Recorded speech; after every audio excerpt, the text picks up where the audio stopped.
Sure. How did the festival get started? Well, okay, I'll come up here. So the festival was started in a car ride from Bard College. Charlotte and I were in a car with a couple other singers, and I forget really. I was like, we should do a festival. I think we were just talking about how many great singers there were, and I said we should do a festival. And Charlotte was like, yeah, we should do a festival. I want to be in that. Like, let's do that. And then we did it. So that's kind of the short answer. But I think just in general, I just knew so many, like, really, not just like good singers, but like when I watched them, I just loved their singing. And I really wanted to selfishly just watch all of them perform. So that's really kind of how it was started, and then we talked to some other kind of older mentors who had done this thing, and they were like, yes, that's a great idea. So once we had the support, we just kind of went with it. So that's how it got started. Does anyone else want to add to that story? Charlotte? Another thing that interested me about that idea is it's evident when you're a classical singer, maybe not for other musicians or non-musicians, but when you go through school and when you go into like the professional world and try to get paid for singing, there's in general a very specific, narrow idea of what a classical singer should be. And I thought a festival like this would be a really good way of like advocating for different vocal timbres, like showing younger singers that like they're, you know, I mean, I think a lot of composers aren't so interested in writing for people that can only do the operatic thing, and so this is like, it's a good place to grow new vocal techniques and new ways of thinking about the voice too. Anyone else want to add to that? Well, I would add something to that. I'm of that older generation, mentor type age people, and I would say that having sung quite a bit of new music, and starting in a different generation. I mean, Lucy and I actually go back to studying with Jandy Gaetani so many years ago, and that's where we met. And I have found that when you talk about new timbres, I was actually thinking about saying this when I was listening to you, that I find that it changes your perspective on all music. That you can go back and you realize that every piece of music needs its own sound. It's not, you can't just go to a Schubert song or a Mozart aria and say, oh, it sounds this way. After you've sung pieces that there's no precedent for what it's supposed to sound like, then you go back and realize that you can make your own sound in any piece of music. And then it stops being such a museum piece that you don't have to make the same sound. You can go back and make something new out of it every single time. So, I mean, that's, to me, one of the benefits. It's not like you have to give up doing the other, but you can change the way you think about doing the other. And it makes it new every time you do it. And then people go, whoa. To pick up on a trope there, that actually timbral variety has been in play in what we view as the canon, the tradition, bel canto, the way things are supposed to be sung, in that singers have text. And text and character are always indicative of timbral variety. So it's by doing upper keys and Feldman, amazing, you know, and all of the amazing things that we've been hearing these last 3 days, it gives us permission to go back and re-examine the canon and find all of the things that actually are already there. They're already there for us to expound upon. You know, so many things timbrally in all Western music is taken for granted, that the timbral palette is set by the orchestration of something. Well, that's only a bare bones blueprint. That's a point of departure, and there's just so far to go with all of it.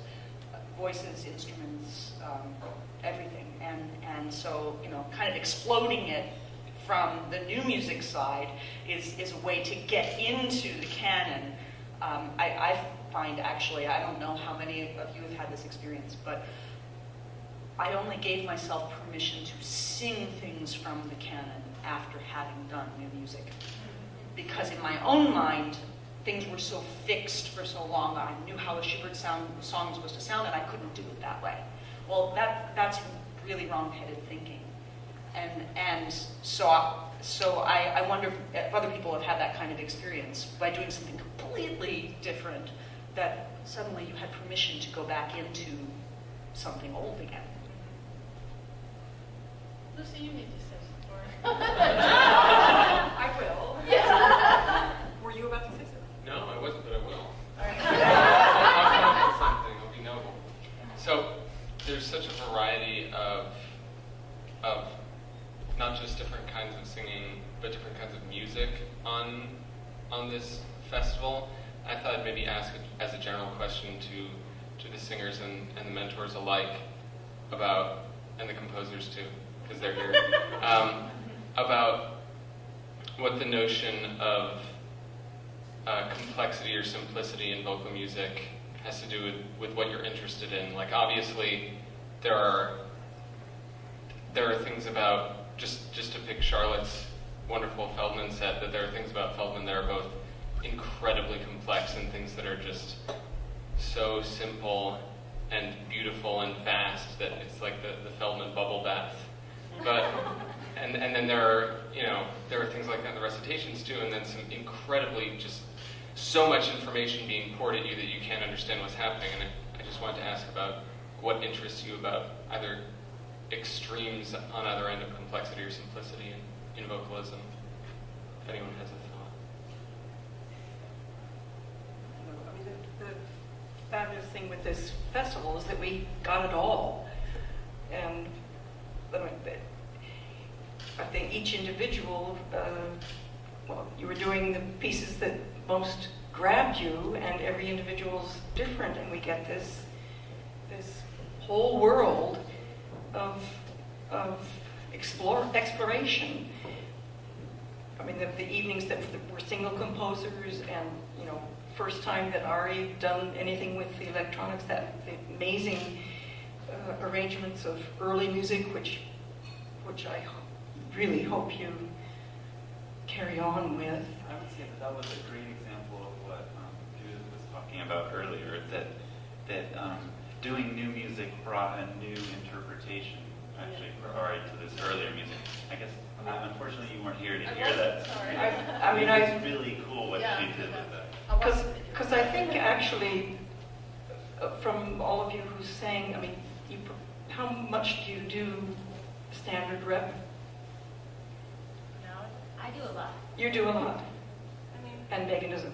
I mean, but I think we do tend to, or I always felt, I thought I'd be doing it all, but actually I started off doing it all, but I ended up doing all new music because there's plenty to do there.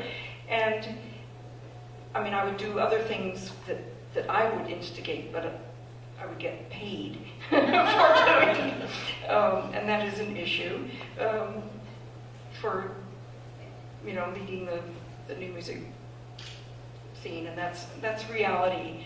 But it doesn't mean you can't just glory in like reading all the Schubert and yes, information. It all we are cumulative from all of our experiences, and we get to give back with all of that information. Oh boy, I don't know if I feel qualified to answer that question. I think it's a great one though, because it's so vast. I suppose in my own music, which was on Thursday nights, Lucy said, for me that made me think of one thing, which is on the page, my music is sometimes pretty complex, but it's always actually geared towards creating an effect of simplicity and freedom of pulse, really. So I've been kind of exploring this general tack that I think a lot of composers explore of using the fixed means of our notational system to create the impression of improvisation. And so that's where the complexity in my music, I think, comes from. But it's never, I suppose, in my case, complexity, for complexity's sake. I'm not concerned with how something looks on the page, but more about the sense of push and pull in multiple lines, interacting with one another in time. And that's where, if there's any complexity in my music, I think it comes in. I think one of the things is probably we had a huge variety of notation issues, and often that's the thing that keeps singers away. I mean, you're all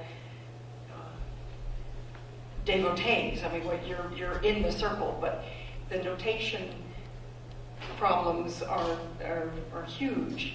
I mean, that piece that you did tonight that separates absolutely every aspect. I mean, to sit down and really learn that is, how long did that take you? Lucy's talking about the Evan Johnson piece. I don't know how, I guess I've been working on it for like maybe 2 years at this point. And it ends up, in a way, feeling simple. Yeah, That's well, your because goal, it's so, to make it feel yeah. natural. The results are very tiny and very focused, but I think I've taken a lesson to return to our theme.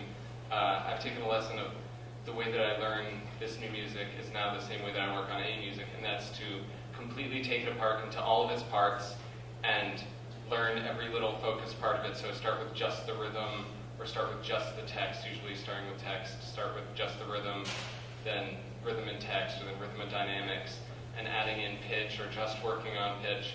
So sort of taking everything apart and then putting parts of it back together and seeing how they overlap and how they overwrite one another or delete one another. And I found it really rewarding to work on older music in that way too, to assume that it's more than the sum of its parts, but to really make sure the parts are right. Martin, I want to ask you about writing for voice. So, what's your history with the voice? I guess to the extent that I have an instrument, I don't have an instrument. If I perform, it's embarrassing for me and everyone else in the room. To the extent that I have an instrument, though, it's the voice. I sang from being sort of so high in the church choir. And there's an extent to which, because of that, I sort of shied away from writing for the voice for ages. Because most of the time, when I'm composing, I do just what you do when you're preparing a piece. I break the instrument apart, not literally, and see what the various parameters of that are, regardless of whether they have anything to do with common practice. I mean, again, not terribly unusual, lots of composers do this, but where you have, on a violin, you have a bow, and it can go that way, and it can go that way, and it can go that way. That is that's a variety of different ways in which that can be treated. But with the voice, it always felt to me a little bit more personal in the way the voice already is. It's not a surprise. The first thing that we hear, when we hear a voice, we hear a mother's voice. The voice operates in that way, so it's personal in that way too. But also, it was a thing I'd grown up with, and so the very act of sort of taking vocal parameters apart was something I was really wary of for forever. Because it felt a little bit like taking apart bits of my personal history. And then I just bit the bullet and did it. Your history's okay, right? Oh yeah, no, it's just fine. When was the piece written? 2011. I actually wrote it for a mezzo rather than a baritone, and then was pleased to get this new one. It's just great. I was on baritone as well. Could we? I have a general question, not to just totally change, but to totally change direction for a sec. Could we just pass the mic real quick around for the singers? I mean, in composers, you could think about this in a way, but I'm really interested in how all of you decide what you're going to program And if you could just give like a pretty short answer, like what's the number one thing that you really think about for programming? If we could just start with Christy and just pass around and just try to be as brief as you can. This one was really easy because Lucy asked me if I could do a 45 to 50 minute program, and like that's how long this piece is, and it already was kind of stewing in the back of my head that if I ever had a chance to do a program of that length, that's what I would do. But in the past, when I've done solo programs, I often do programs that weave poetry and music, spoken poetry and music, because I'm really interested in literature and poetry, and using the voice always obviously lends itself to that. So if I had another chance to do that, that's the direction I would go in.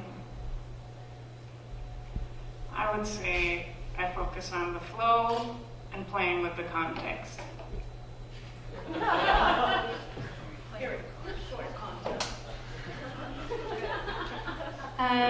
I think, I don't know, with me it just has to do with chance. Usually it's just whatever I'm into right at that moment. I think the same with this festival, I was the same as Christy. I heard like 45 minutes, yeah, 3 voices. I wanted to do that for a long time. Obviously that's what I'm gonna do. But whenever I have a chance to do a set, it's usually just like, oh yeah, I heard this awesome piece last month. Yeah, I like leaving things up to chance a little bit. When deciding what to incorporate into my repertoire, if I have a choice, I'm always looking for things, and these two aspects may or may not intersect, and if they do, it could be great. Something of harmonic interest, harmonic complexity, or richness in a particular way. And the other thing is gestural vocabulary. I'm really interested in gesture and how gesture evolves formally. Actually, I was thinking about this very question when you asked the question about complexity and simplicity, because I find I like to program a balance and a sort of an alternation of complexity and simplicity to keep the listener sort of alert and tuned into different things. So I try and contrast kind of the level of simplicity and the level of complexity. I'm so interested too that everybody has a different answer, and they're all right.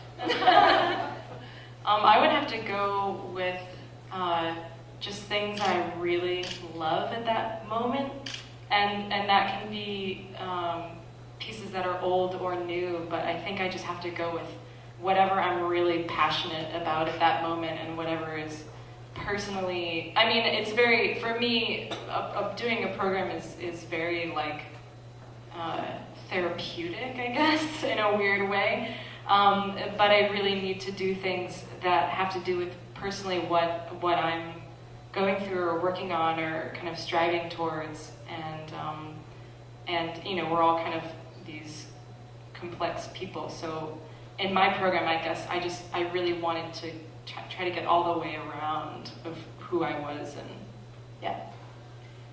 Wow, Lucy basically said everything that I meant to say, so that's about it.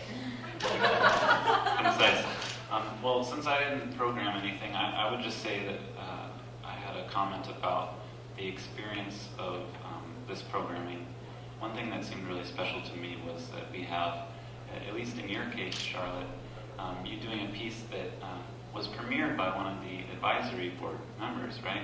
And also it occurred to me that just being in the back of the hall, watching some of the mentors who know this music so well, being right with the singers during the performance and really sharing in the joy of parts that went well. And it seems to me that's a really special thing that the community generated here in this festival.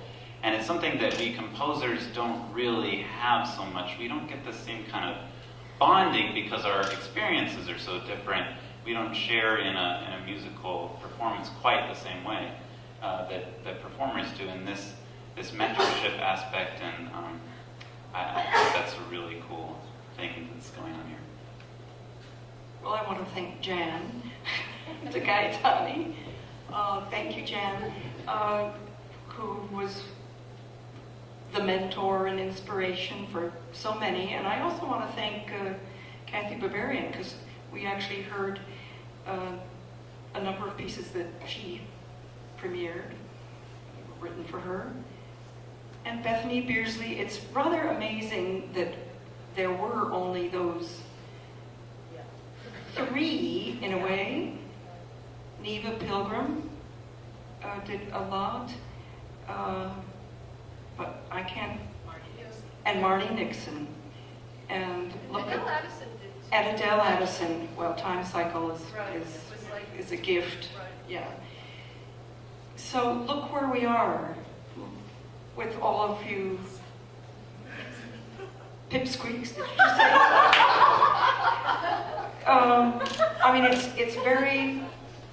it's really incredible to have all of you all so in this world of new music, and so such beautiful interpreters, and making your own connections, and doing such different things. I mean, there's more variety in this world and the new music, I think, at this point in time than there was when I was starting. Lucy, how do you program? Well, I thought I was going to get around that one. Sorry. I actually haven't programmed for, no. I do, yeah, I have to love the pieces. I mean, I haven't done a program that I've totally programmed. Yeah, my heart leads. My heart leads. And I feel like every exploration, I mean, the problem is what you don't sing, because there's so many things that you have to leave out. Actually, that's actually the worst problem.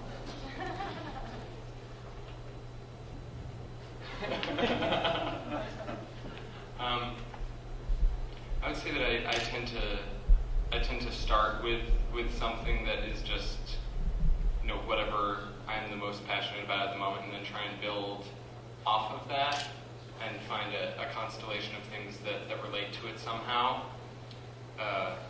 But I actually don't have quite the problem that the Sopranos have in terms of leaving out repertoire. There's really just not as much. One of you. Yeah. Well, and there's also very little repertoire comparatively for baritone or for male voice in general in new music. So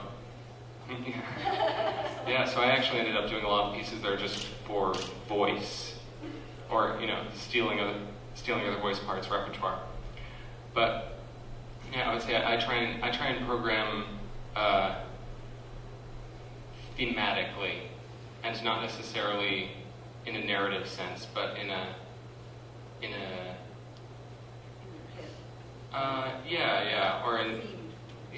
in terms of musical structure or expression. Does anyone else from the audience? Yeah, go ahead. And does anyone else from the audience have a question they want to ask after Ari? So Matt Marks. So just Ari's going to say something. I just wanted to. Oh my god, 1, 2, 3. So I just wanted to say one thing, which is that this is one of the rare moments, I think, and I don't feel like I often have a chance to actually program anything that I want, whether it's a recital or a concert. And I felt like this was one of the few chances where I really had a much broader field of what I could potentially program. So for example, I've been kicking around ideas for one of the things that I did for a really long time, but there was never an okay opportunity for me to do that. There was never a place where I was for sure already singing where I could do that, period. And I just feel like I'm really, really grateful that I had this sort of carte blanche opportunity. I mean, I always wanted to do apparition, and I was like, oh my god, I could actually just do it here, and I could also do this crazy idea, and nobody's going to get offended or confused about me or like have a different, you know, like have to fit that into their label of me, because it's about to be on a festival of 9 other singers doing all kinds of different things. Yeah, that was the point. I wanted all of you guys to be yourselves, and also, yeah, to have a space, and I feel like singers, we go around. We're with a lot of different kinds of groups, and we get hired to do many different things, and we meet a lot of different people, and we kind of pick up lots of things. We're like little collectors, and we have these beautiful little jewel boxes. And so it was nice to show everyone kind of what we had all collected, and I thought that was really cool. Matt Marks, do you want to come on? Okay. Matt Marks is a fantastic composer and does tons and tons of vocal music, by the way. I feel like I should face it this way, but come on. This feels really strange. Anyway, I guess, Jeff, I want you to expand a bit on when you brought up the idea of not that many pieces for male voice, or contemporary pieces, and so many pieces for female voice. I'm wondering, like, why that is? Because, like, you said that, and I was like, yeah. And I think I've probably written way more for female voice as well. That, and also I have another question just for everybody, which is, when you do new music for voice, it's so challenging, and you really have to push your limits and do a lot of stuff that's out of your comfort zone. How do you decide when it's worth it and when it isn't worth it? So, you know, I might be like, I'm going to write you a piece in which you basically scream at the top of your lungs for 16 minutes, and you're like, okay, I won't be able to sing for a week after that. So, but of course, so I guess that question's more like when, I guess for composers, when is it, do you ever look at a piece and you're like, oh, okay, he's taking care or he or she is taking care to make this good for the voice, healthy, something that is realistic, or is, and when do you decide, you look at a piece and you're like, oh, they're not really taking care of the voice into consideration. So, I'll start with the second question.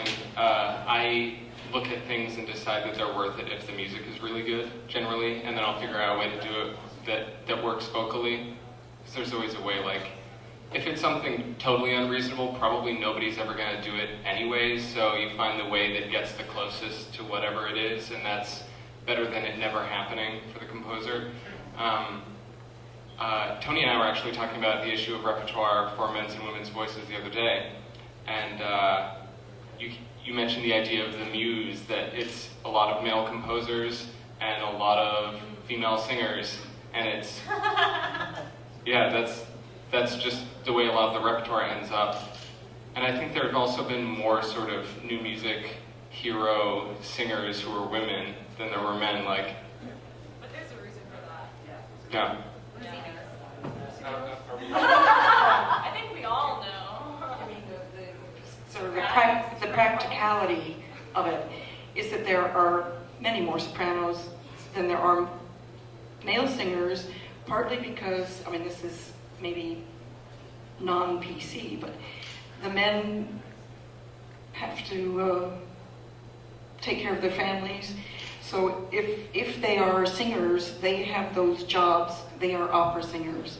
They are doing, they're in paid, serious jobs. Culturally, and men don't really sing. Well, and men, I mean, but there aren't extra men singers around generally because they're employed, whereas there are lots of extra women singers because we can't all get those jobs. I mean, that's one idea. Yeah. I was going to answer something about when a composer, you're getting a new piece. One of the worst questions I think a composer will ask of a singer is, what do you like to do best? They think they're, that's going to make you feel better. But actually, that's not of interest. Composers need to do the composing and do what they have in their heads to create, or else things aren't going to develop. And we learn to find the solutions for what the creators, the composers have in mind. If we don't find a good solution, it probably won't be pleasing to either the singer or the composer, and they make the changes. If they don't make the changes, then there's a problem. But we are really here to do the music that's in the heads and the hearts of the composers. And there's such variety in us and in the composers that there are always matches to be made. So it's a good thing. I had a little something to add to that. One of the great benefits and one of the great pleasures of doing music that's written by people who are still alive is that you get to talk to them about it.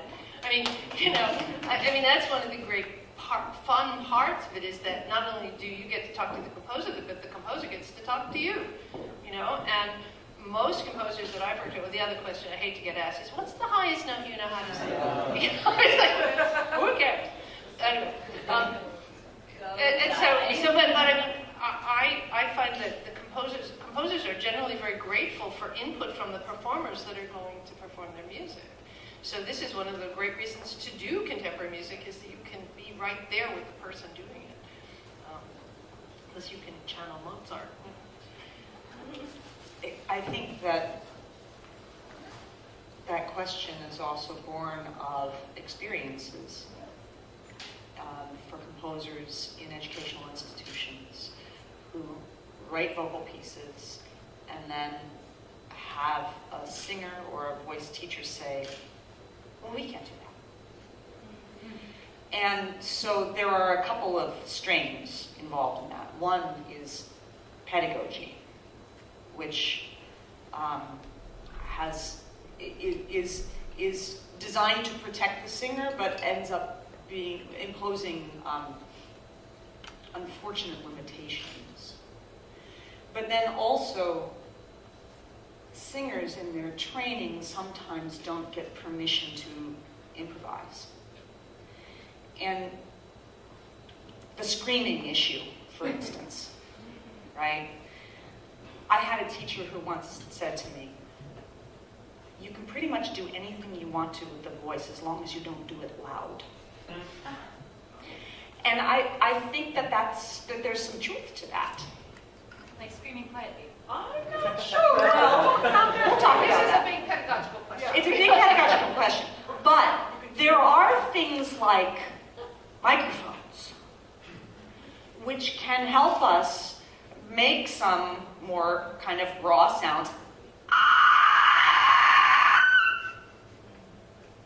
There's not a lot of wear and tear there, but there's an interesting sound to be had.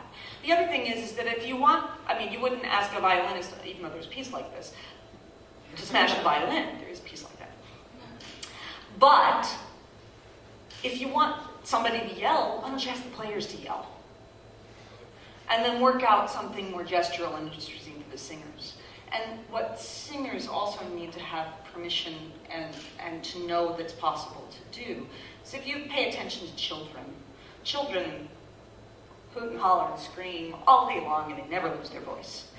And the reason they never lose their voice is that everything is coming from a place of spontaneity, authentic spontaneity, imagination, energy, and the breath is free. And build up all these societal tensions. Right. But if a singer is able to be reflective and find that place of imagination where the breath is free, you're much more likely to be able to reproduce a wider variety of sounds. I'm sure that we've all had the experience of finding a solution for a song that is too much wear and tear the original way that you imagined it, where you end up making a song that's exactly the same description, but it doesn't cause you tension. I know I've totally gutted my voice trying to practice something the way I thought it was supposed to go, and then come up with a creative solution and had no wear and tear. Once I found a really good solution for something that was, screaming. Or, actually I just screamed but in a different way that was actually pleasing to my throat and pleasing to my ear and pleasing to, you know, the instruction scream, you know. Oh, you're just looking listening forward. to Tim. Any other questions from the audience before we kind of, Yeah, I wonder if you could describe specifically what are the things you find cause wear and tear, because again, like some of you said, some of the voice teachers will, I mean, there's all these urban legends floating around about, oh, that'll ruin your voice, that'll ruin your voice, but I'm not sure what really do you think? I think the hardest thing in the world to do is to sing Philip Glass. All of these things that seems very innocuous, and you have to do them over and over and over again, and you're holding the voice in one place. Voices like to move. Tessitura. Yeah. Voices like to move. agree. I think getting stuck too much also in places in between registers, that's like classic. Especially if the person is like singing legit, like that can be really, really mean. If you just leave the voice in the same place, especially if it's, you know, for a soprano around E and F, it won't sound good. I think another thing is that also voices are different, just like some people are born sprinters and some people are born long distance runners. And I would say I'm much more sprinter than long distance vocally, and as a runner. So I guess if the singer, also this just comes from a different experience, but if the singer is telling you that something's going on and you kind of don't care, I've worked with some composers who are like, do it. And I find that like nothing makes me more, I mean, besides the fact that like there's so much psychological damage going on if you're worried about your voice, and then to know that a composer, like, that no one's taking care of you and you're kind of the only, like, you know, it's a real crazy circus up in here. So you have to kind of, I think as a composer, you really have to take care of your singer. I mean, it sounds very cliche, but just know that you're worried about them. And Matt, I think if you're going to write something 16 minutes worth of music, as long as you just say, like, take care of yourself, then the singer will probably scream their head off for 16 minutes, as long as you think that, as long as they know that you care about their voice and you're not just using them for your own glory and you don't care about what they do on Tuesday, you know what I mean? So I guess that's what I would say. And I have one more small comment about the idea of a singer kind of purpose being to serve a composer. And what I find really interesting about this festival is that, in a way, almost all these singers are little composers themselves, and some of them very literally composers themselves. And what I think is so interesting about this is that I just think that all these singers are really strong musicians, and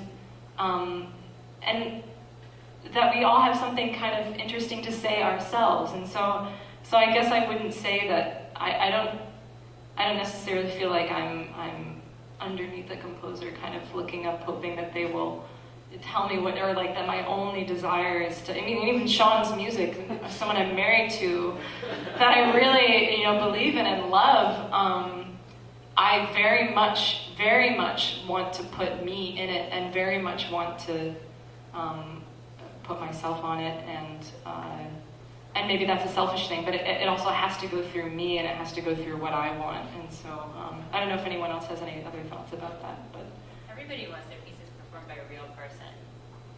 That's all. not a nobody ghost. To quote Ari's video. By the way, you should all watch all of these wonderful artist videos that are online, and we will also have videos up in the coming months with all of our advisors. So if you're wondering about what a singer's like, or please watch their videos online at YouTube. We have a YouTube channel.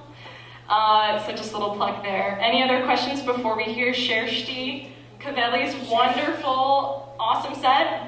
I think one of the things that's cool about this festival, because this question's going to be kind of a wild card. I don't know if I would have had an opportunity to like meet so many people who had like gone through this like kind of like training and like rugged inspiration kind of thing, because I'm from Chicago. I'm an experimental rapper in Chicago. And it's funny because when you try to do music and say you're a rapper, people consider you first of all a non-singer, which isn't totally true. And second of all, like instrumentalists consider you a non-musician. But like I guarantee if I don't practice and I don't concentrate on breath control and timbre and stuff like that, then I'm gonna have some real serious problems. So then like with new music, you have this thing where you're like referring to a repertoire, but at the same time, like hip hop's only 30 years old, you know, so like it's a very limited repertoire, and I'm trying to do something really weird in like a very like capitalistic homophobic setting, which is like something, you know, and I'm trying to make this like queer like thing that I'm doing. And I guess I just wanted to take this opportunity to like have, because in a lot of ways I am ignorant, and although like while there's a lot of technical things that I really try to concentrate on, I don't have like the long years of technicality there to refer to. So I was just wondering what you guys who have that would like give a statement. I have a student, he's lovely. He's very young. He's 19. And he still has this feeling that, like, you know, Bob Dylan gets up there and he's just authentic and he's just himself, and it's just this thing that just comes through. And I'm loving hearing you talk about, yeah, if I don't pay attention to what's going on technically, I'm in trouble. That's pretty great.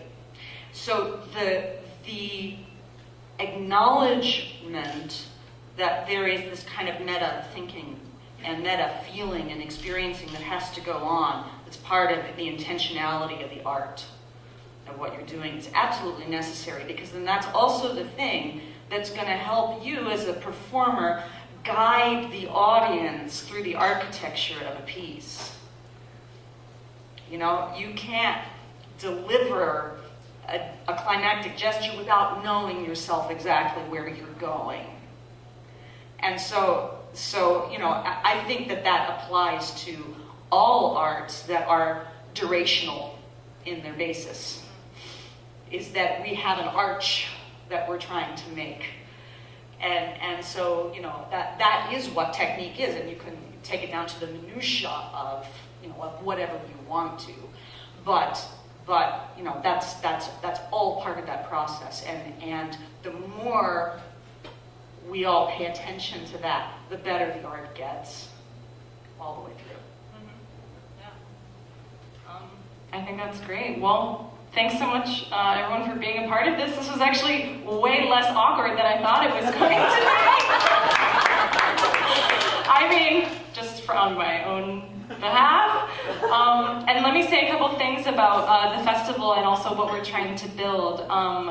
We have an online database of vocal music of the 21st century, and this is mostly self-published work. So if you're a composer and you have pieces and you'd like other singers to look at them, or if you're a singer and you'd like to look at new pieces, we have this database that's open to everyone.